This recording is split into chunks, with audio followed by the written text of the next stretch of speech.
Welcome to the show, everybody. Welcome, Oksana. I'm so excited to have you.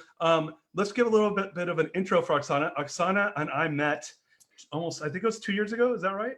Was it a year ago? Yeah. Over Yeah, so we met at this amazing program that I have the pleasure and gratefulness to be a part of called Gathering of Titans at MIT.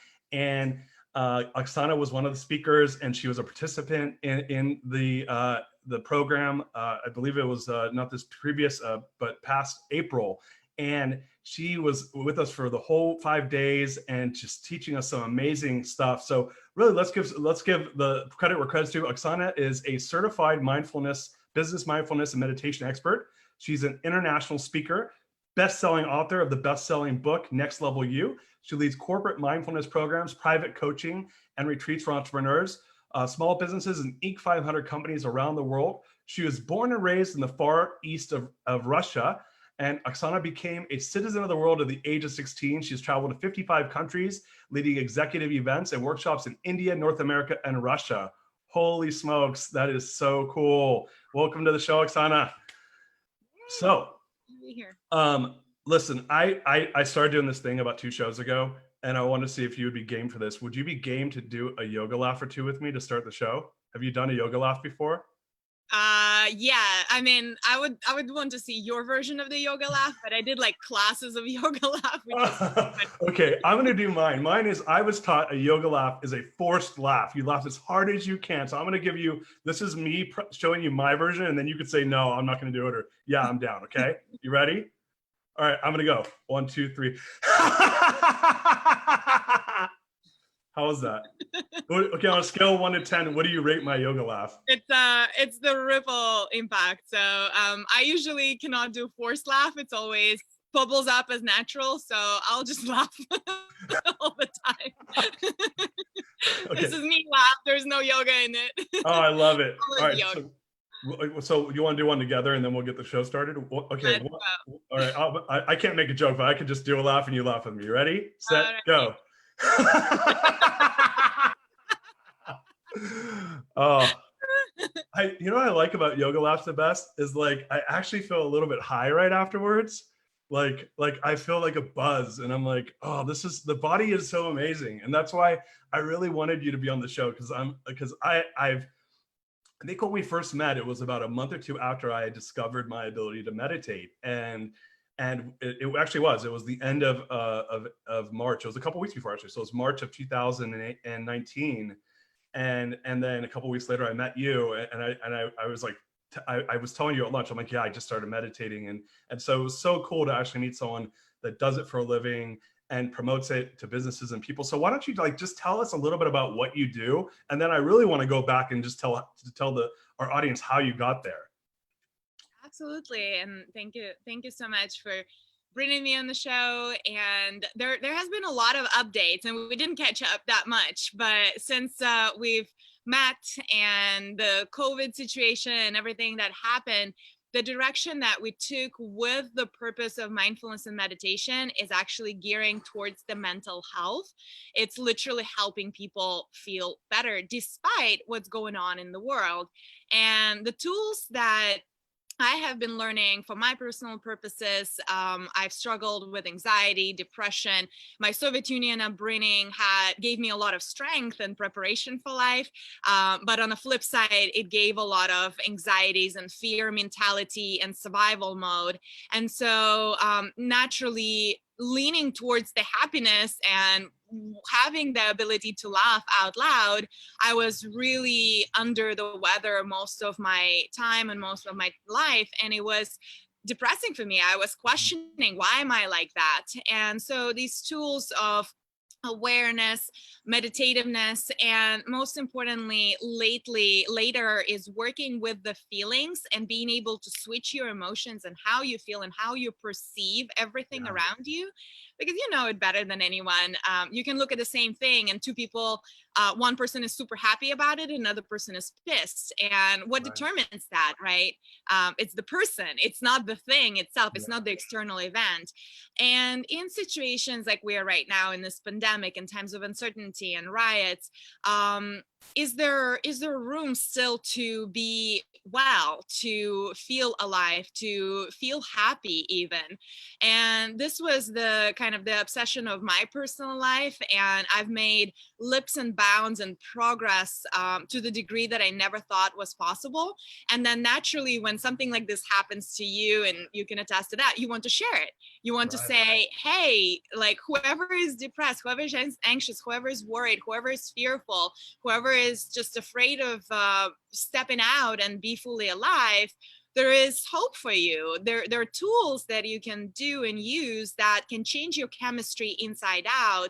And therefore, you don't need to work so hard on changing the external environment. Right. I moved across the countries because I was changing my external environments all the time. But Right. now it's all internal and changing that. And then surprisingly, external environment just starts to fall into place. And there are lots of synchronicities and people like you show up in your life. And it's just joy. It's just joyful to be here and do what you do best. So that's kind of my backbone of it. Yeah, it's so amazing. I remember like when we first met you, I don't know if you'll remember this conversation we had, but we were sitting at lunch and I was saying something about to the effect of, I feel like something's missing in my life. And you kind of brought it to me and you had said something to the extent of, well, you know, maybe you need to quit looking externally and look internally. And I don't know if you remember that it was during one of our group lunches. And it really stuck with me because I knew, like intuitively, I knew that was what was going on, but it was, you know, it's a pretty complicated thing to deal with, you know, and I think to your point, you know, we have no control over the external environment. Like, and when you look at like Viktor Frankl and his work, and, you know, this is a guy that was in the concentration camps and found a way to like survive and thrive despite, you know, being in probably the worst situation you could possibly be in. And I think that's where I've kind of gotten to, and this is where I'm so excited about the work you're doing, is that we only can control our minds, you know, and that's what we own. We own the way that our minds feel. And so that's so cool that you're taking your gift and your interest in, you know, this awareness and mindfulness and meditative work and applying it, you know, from the standpoint of mental health, because I think that mental health is probably the most misunderstood healthcare epidemic we have in the world right now. Do you want to talk about that a little bit? Like what your thoughts are on that? So we've met when I was all full on about mindfulness and meditation. And as much as people like you resonated with it, there was a huge group of people that just wouldn't connect with it. And they were like, I don't really see what is it in there for me. I can't meditate. I'm too active. I'm achiever, especially among entrepreneurial circles. And, you know, if you're C-level, you're always on the go. So will it slow me down? And there was always these concerns. And so with the sprout of coronavirus, I started to understand that, well, where we're in right now, this is actually, think about it as a battlefield. We're in a war right now. But statistics shows that the most amount of suicides and when people mental health really declines is after the time of struggle. It's after the time of the war zones, winter. It's actually in spring when we have the most amount of suicides. So when I started to look at the statistic paired with the statistic that mental health has been the biggest public issue, it was first kind of private sector medical issue. Now it's the biggest public issue that we are facing as a society all across the globe, especially in the United States. 1 in 5 people have mental health issues, and it doesn't have to be a diagnosed kind of disease of any sort. It's just people are not feeling well, and as a result, we're drinking coffee, drinking alcohol, we're numbing ourselves with social media, technology, internet, news, sleeping pills, digestive pills. And so this whole culture of numbing ourselves from life, it's a pandemic. It's another pandemic that nobody speaks about. And therefore, once I understood, and I having issues with anxiety and depression, I didn't want to go to therapy. I didn't want to be labeled as mental health. I probably had ADD, ADHD, OCD, whatever you want to call it, like a bouquet of labels. But I was so ashamed and afraid of that of those labels that I never went and got diagnosed. I never Yeah. took any prescription medication because I was like, no, I don't want it. And so I can only imagine how many people, I mean, I don't even need to imagine. There are statistics that there are millions and millions of people that are struggling with these issues, but because of the shame and the guilt and the stigma around these issues, they're struggling and they're not saying it out loud. It's like having this war and the storm inside you, and on the outside you're laughing and you're all joyful. Right. That's what I did for the majority of my life. It was just shit show, sorry for my French, inside, but outside I was amazing. Everybody who would ask me, how are you? I'm like, I'm amazing, I'm great, right? Yeah.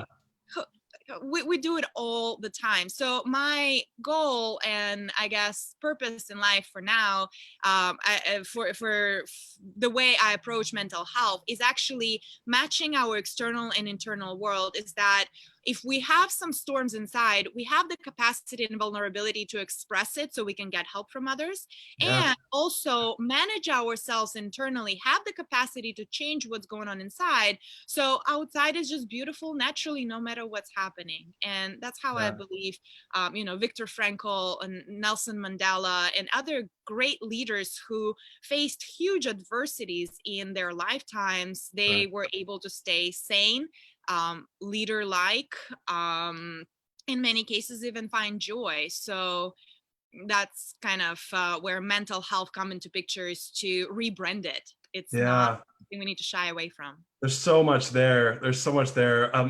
Just if you're joining us, please start a watch party. You guys have an amazing expert here on so many things around mindfulness, and I mean, this is the moment. So please ask questions. We have people on standby ready to answer. My team's on standby ready to pass the messages over. So it's a great opportunity to get some one-on-one time and one-on-one questions with Oksana. You just nailed a couple things that I've realized. So I'm a serial entrepreneur, and I'm the on the go. And I said this a couple episodes ago, but my joke used to be, there's two things I hate in life: hiking and meditation. And I hated them equally. And I still hate hiking. And I'll say, I'll always say that. I don't get it. Well, who wants to just stare at rocks and leaves? But I know. Everyone I ask this question to, they're like, me, I do. But on the meditation side, what I realized was the achiever, and I think many people don't have the patience for it because they think they need to have patience for it. And I think that's actually not untrue. What happened for me was I figured out, at least this is where it clicked, that the inside and the outside were not necessarily aligned, as you're saying. And one of the things I learned was that how we meditate is how we are in the world.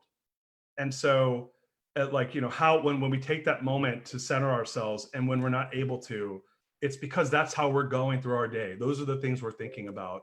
And so it was like an awakening for me. I mean, it was a massive awakening. I went from someone who literally hated meditation. I'm telling you, I hate meditation. I hate hiking, to it's the number one thing I do every day.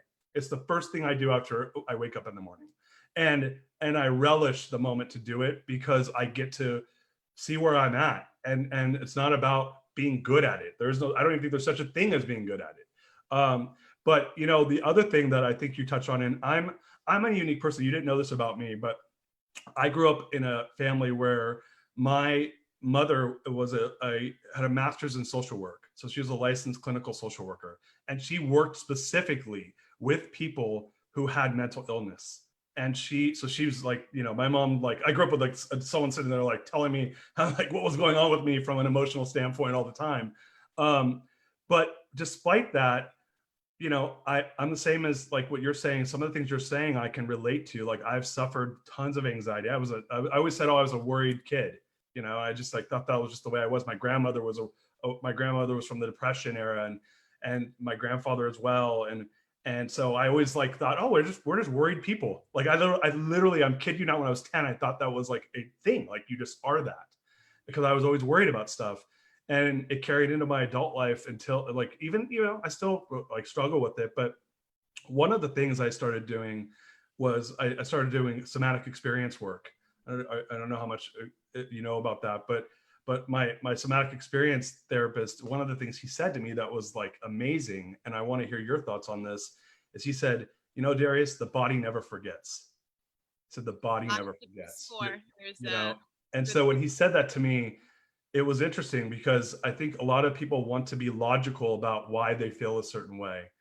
And the more I dug into it, I found that a lot of people suffer from digestive issues, sleep issues, these things that you would not necessarily assume are completely related to these mental health issues, but they're inextricably tied to one another, that people suffer from insomnia, for instance, because of potentially childhood trauma that happened to them, or some later life trauma. Because as Stephen Terrell says, this is my mentor in this, and he says it he has a great voice. He goes, Darius, the body never forgets. And so what are your thoughts about that? I completely agree, and this was my belief and personal discovery.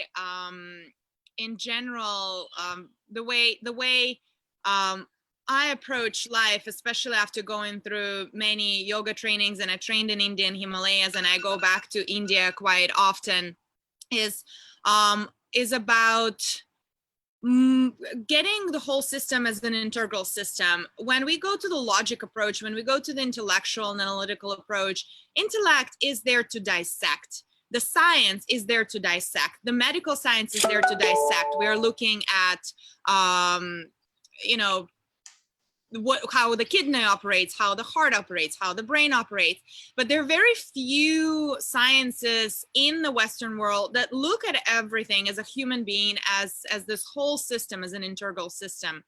And when it comes to the body, in my personal experience, I struggled with digestive issues, and I would go to the doctors. I went to the doctors about my gastritis since I was first time in the United States and ate my first hamburger. I got a lot of digestive issues.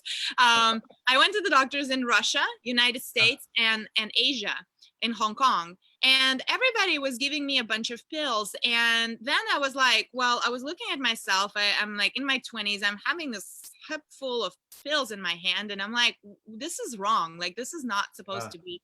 And so I started to ask them questions. Maybe I'm eating something wrong. Maybe I am doing something, like, could you tell me more? And there was one aha moment when this doctor for the stomach said, how do I know what you're supposed to eat? Go to nutritionist. And I was just like, what? Like, you don't even know like that what you put into your stomach impacts your stomach? Like, how is that even possible?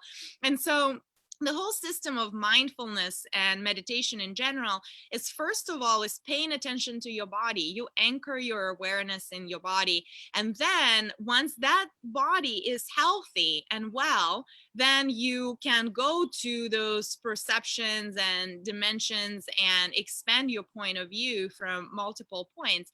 But number one, this whole body system is so neglected by the society. We worship it as almost like a jewelry, like a diamond, but we don't do the basics and necessities of what this body is the most intelligent thing that's been created on this earth, at least in this universe. This is the most sophisticated, intelligent machine.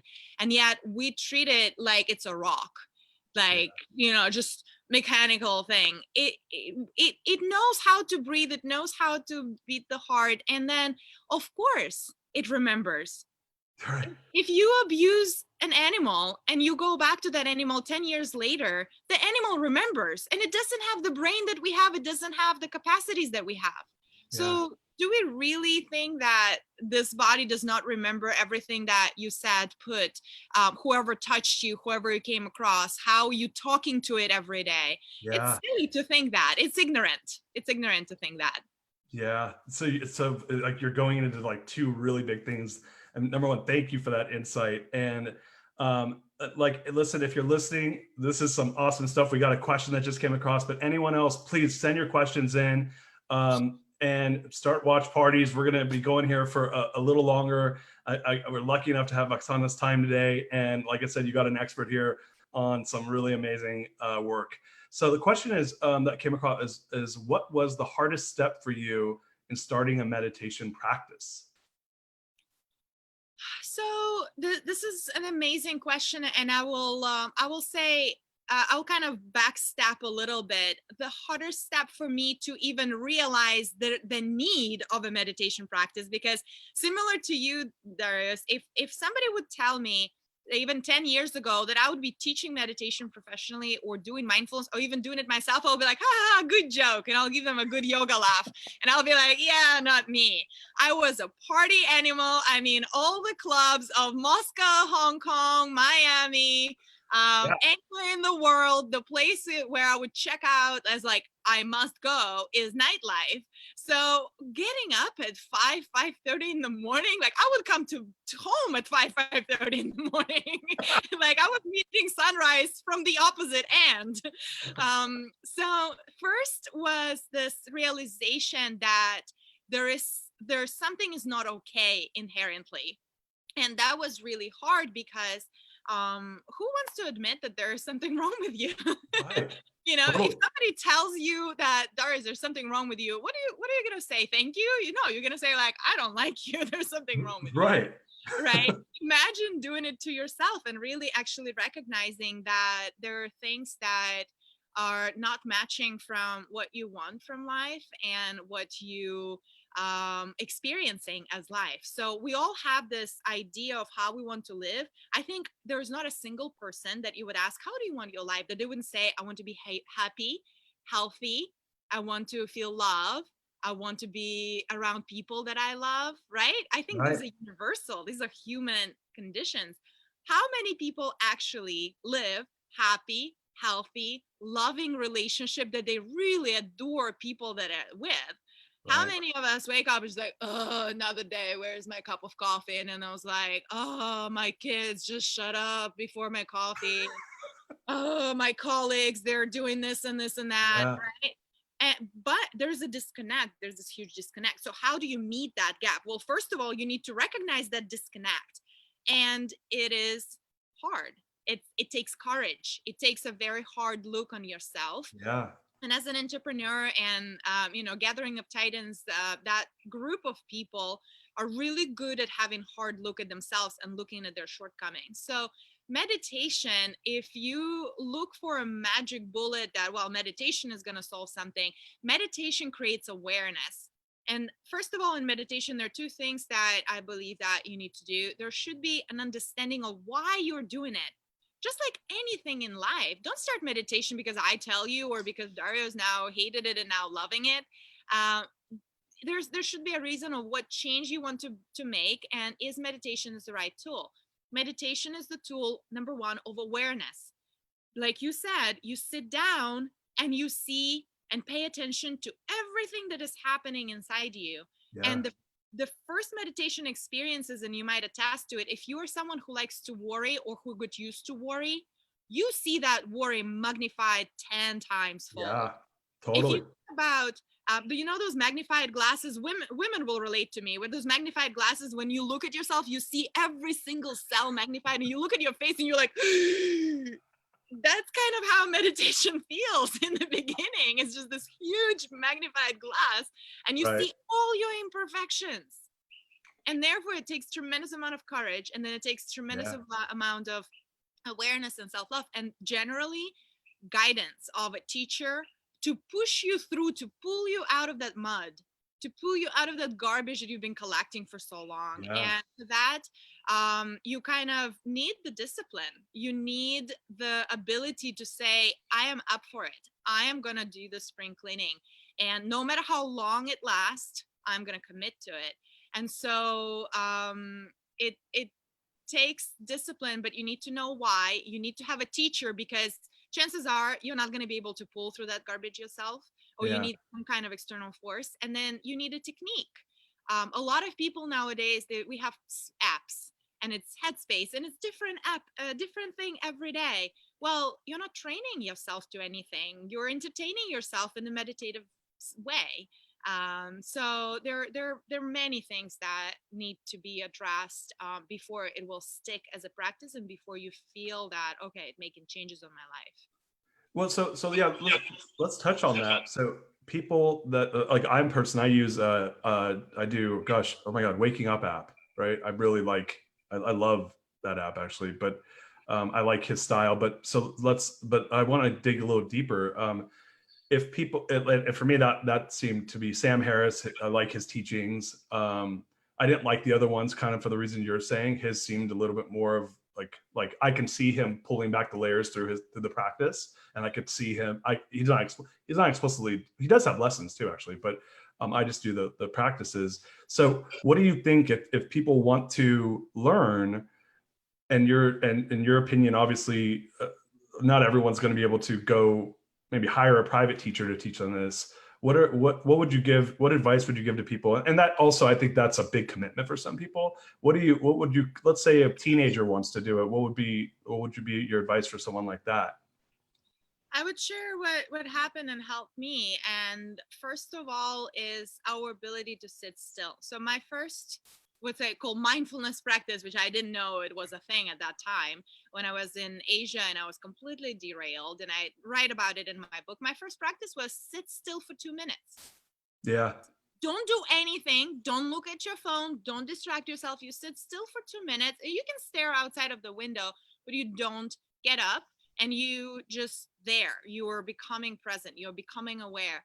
We lack the ability of stillness, and people, I would say nowadays, jump to meditation a little too soon, because if you don't have their ability to concentrate, if you don't have their ability to sit still, this itches, that itches, I need a glass of water, I need to get up, all of this stuff, you're just sitting there and you are using your willpower not to get up.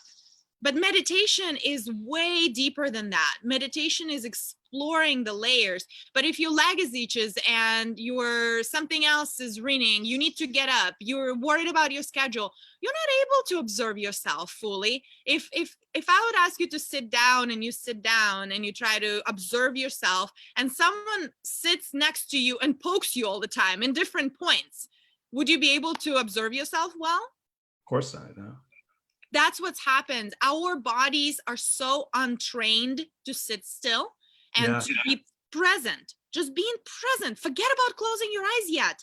Just be present. Look at the grass. I laughed when I heard the saying first, I'd rather watch the grass grow. And I was like, what an idiotic saying. Like, this is so stupid.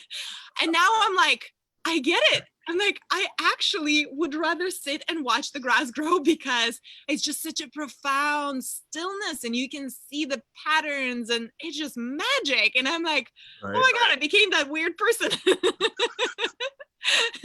So for teenagers, so for anybody who is in the beginning, one, work with your nervous system. The best times to actually sit down and meditate is when you're exhausted. So if you're doing any workouts, hiking, if you're doing any hikings, once you reach the peak, once you are exhausted physically and mentally, you kind of ready to give up, like, oh, I don't want to think anymore. That's the best times to sit down still and be and observe. And you would be able to sense that magic and movement that literally happens in the air, inside you, outside you, that consciousness that Sam Harris is talking about, and he really unpacks it in different. I'm not following Wake Up app, so I've never tried it, but I know who Sam Harris is, and I know his work on using hallucinogenous drugs to unpack those dimensions, and then he pretty much uses his work to try to communicate it to people that don't want to use drugs for that awareness. So I get it, and I know which dimensions he's working with. So yeah, sit still, learn to sit still, learn to manage the body first. That's the basics of meditation. That's why yoga, for example, hatha yoga is actually, it didn't mean to be an exercise. It meant to prepare your body for the long hours of meditation. And then of course, once it came to the West, it became its separate thing of whatever it is now. So sit still would be the number one. Learn how to sit still and be okay with it, not wanting to get up. And then closing your eyes would be the second. And then selecting one technique and sticking to it. Yeah. That's such good advice. And so it's funny, like I'm teaching my children about mindfulness, and I brought this up a couple of shows ago. I said I can't believe they don't teach it to children. It's like it's amazing. It's because I think it's the most powerful tool we have is the awareness and mindfulness. I have a mentor. I don't. Did you meet Rand Stagen when he was one of the speakers at GOT? So he's one of my mentors, and he says, a saying he says is, with awareness comes choice. Right. And I love that. Like with awareness comes choice. So with my kids, I have a 10-year-old and a 6-year-old. We a couple times a week. We just we it's a 1 minute, mindfulness exercise where we sit down and I let them lead it too, where they'll say, take a deep breath in, Dad, deep breath out, but I'm just trying to teach them the language around awareness. And I took a note here. You said something that, and I Dr. or David Zellman as well. He was I'm actually not familiar with him. He's a GOT member, and David Zellman does the transitions.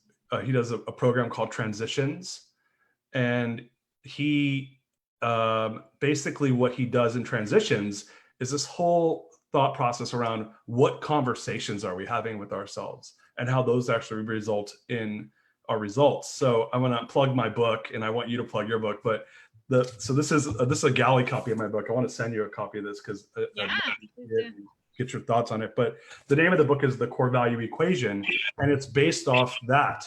It's based off the conversations we have equal our results. And what I made a connection when I was writing the book around the conversations we have with ourselves, I believe, are based off of the values that we believe in. And that when we get really attuned with our values, they have a direct correlation to the internal conversations we start to have.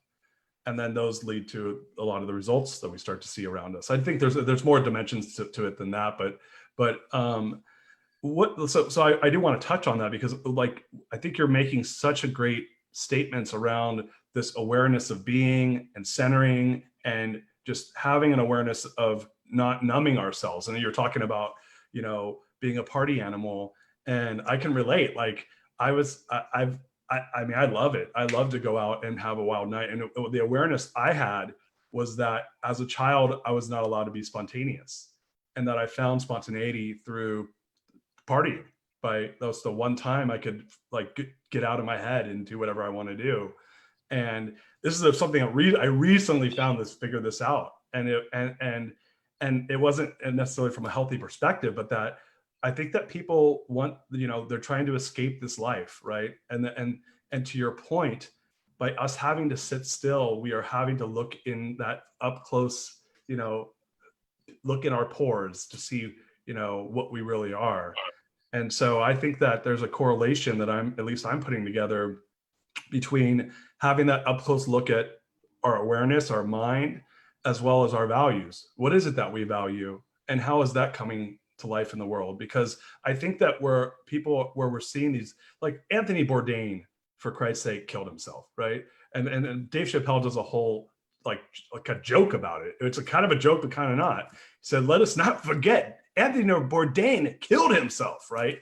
And you're like, this is a guy that traveled all over the world, meeting amazing people, eating the best food. I mean, literally, if you could write down what an amazing life looks like, that's what, I think you would be hard pressed to find any people to say that doesn't sound like an amazing life.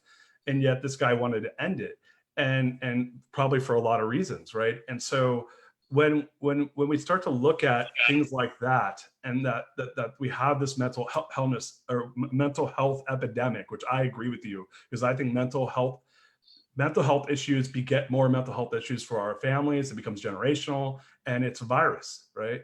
It's viral in that sense. So my question to you is, when you look at your life and when you look at this practice and these teachings you give, which of your values do you think come front and center that allow you to really embrace this part of yourself? Well, I love the direction of values that you have taken. And I have to confess right now that in the past old party animal me thought all this conversation about values is garbage. I'm like, values? And frankly, I think the huge organizations and companies that kind of spoil the whole image of values, because they would write it on the walls. And when I was employed, I would come to organization and they're like, our values is this and this and this and this, and we are so pretty and we're so determined and we're impact and da da da da da. And then when you actually work inside, there's no one follows it. Everybody's backstabbing. People are confused. They're not taking care of their customers the way they're writing on the walls they will. And so you have this kind of like values. Yeah, right. Then another stigma is about morale, right? When I started to travel around the world, I realized that what's moral in Russia is considered insane in another places, and what's moral in another place, it's considered immoral. And so then all these different perspectives of cultures that we bring as values are also not it. So what it took me really working in entrepreneurial communities and digging deep, like it took me almost more than a year to just understand even what value is for me and how do I want to work with that.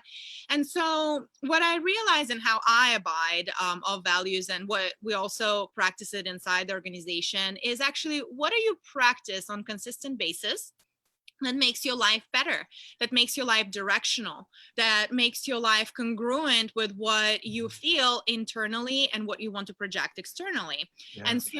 And typically there are actually not that many things. I mean, if you can get like 5-6 of those values out and clear, that's like it. It's going to describe your whole life. There's not, whenever people say like, oh, I have so many values, and they list like 100 of characteristics.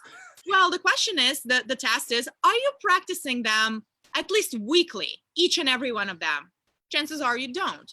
So when I started to dissect it in this way, and I went through different exercises from different directions, I constantly kept coming back to the same 5 things.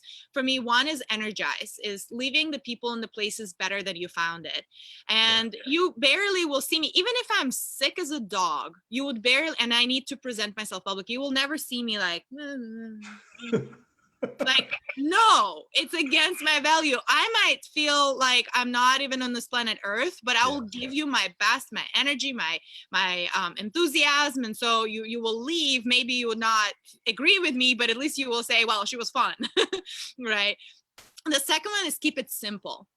I've noticed that when we complicate things so much in our relationships, in our interactions, in our way we think inside, my brain is the most complex, complex thing that constantly makes things sound worse than they are or bigger than they are. And so I realized that I need to constantly, when I keep it simple, when I break it down, it actually helps. And I heard it from someone, I don't remember who, it says, say it so a 6-year-old can understand it and a 60-year-old can use it. And that's kind of my benchmark on how to keep it simple. What do you do? The third one is be present, because we're constantly distracted. We want the next shiny thing. We want the next goal, or this is so painful. Like, this experience is so painful that I don't want to be here. But pain is the most fertile growth ground for us. So if you can have the capacity of be present from pain, there are lessons, there are wisdom, there's opportunity to erase the old memory, that story, the pain in the body that you were mentioning. I ignored my back pain I didn't actually ignore it. I went to doctors and I'm like, there's back pain. And we would measure, we would do x-rays, we'll do all these things. Nobody could tell me anything. Now I know it was emotional. Now I know it was stress. But it wasn't until I got herniated disc that somebody was like, oh, now you have herniated disc. I was like, well, thank you. I had pain in my back for 8 years. So being present with your pain, why is it there? If I would question myself more in those years when it was just on the level of the pain, I wouldn't get the physical aspect of it right now. The other one is choose forward. I happen to be driven, and this is me personally, not so many people motivated by that. In fact, science shows there's like 3% that aren't actually motivated. I don't have to experience pain to want to evolve. Like, I actually can sit and everything is amazing and fantastic and you don't want to change a thing. And I would be like, ooh, I wonder how we can impact and grow and contribute and make it better. Like, this is amazing. I'm like, how to make it better. So choosing forward is one of my principles. And then the last one is collaborate. And this is a very surprising one for me because I was always a lone player. There's no team. Like, there's always survival. You know, I was skilled more than the majority of my peers. So I'm like, I'd rather do it myself. You know, why delegate and things like that. And so now I'm in the point where I realize that the ant colony or the bees colonies are so grand and so majestic, not because there's one bee that is so cool, that is like, everybody rotates around it. No, it's because they're working together as a team. They're adding their own values, contribution. They're all so different. They go to different places. They do different skills. And together they make this amazing thing. And so I look at planet Earth is this big beehive that if we only realize that we're all of the same kind, it doesn't matter, brown bees, black bees, white bees, we're all in this huge beehive that we can make amazing, and we can all contribute our own stuff, then like that's the essence of collaboration. I can do everything that you do, so why compete? Why segregate? Just let's join together. So collaborate became one of the strongest principles that was very unusual and the opposite of where I was trained myself to be. Man, you're just giving me chills right now. I swear, like, this is such a cool conversation, and I'm so bummed that we're running out of time. I want to keep going with you. So look, we are running out of time here. What I would love for you to do is, tell the audience where they can find you, and then we'll get things wrapped up here. But yeah, where can we find you? Because I know you got a book, you got a website, you got a business. Like, tell the audience where they can find you, because you're doing so much good in the world, and people, need to be like at the White House fixing problems right now. I mean, I'm serious. Like, where can we find you? I appreciate the kind words. I don't think I have the capacity for the White House yet. I need to work on my patience a little bit more for that one, but maybe soon. So the best to start is actually reading a book. It's my story of life, and what the feedback from the book is that when you read somebody else's stories and how they overcame and what was going on, you actually have the parallels. Is the best way to learn is through somebody's stories. And I also sprinkle it with a lot of science, and there are techniques in there. So techniques like we discussed, sitting still, and I say how it happened to me and what happened to others. And so it's a great resource. The website SattvaMe, SattvaMe. That is an amazing resource for CEOs, HR professionals who actually want to bring the tools of well-being, mental health awareness, and start to solve this pandemic. And these are the tools for people who care about their people. So there are some packages and tools that we can incorporate within the organizations or within any team dynamic and environment.